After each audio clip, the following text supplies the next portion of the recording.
Beraz, egiten dugun balorazioa da benetan larria dela, gertatutakoa, guztiz salagarria direla jarrera hauek.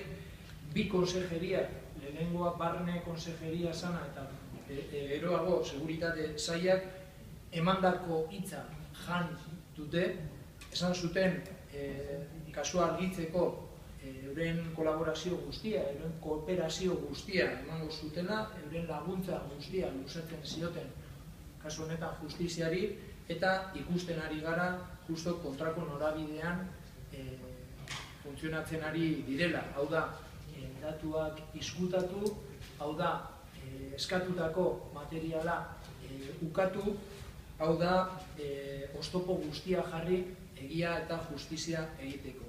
Izan ere, konsideratzen dugu hau justiziari mespretxu bat dala. Ez horren beste justizia administrazioari edo justizia instituzio bati, epaile bati, baita ere, baina batez ere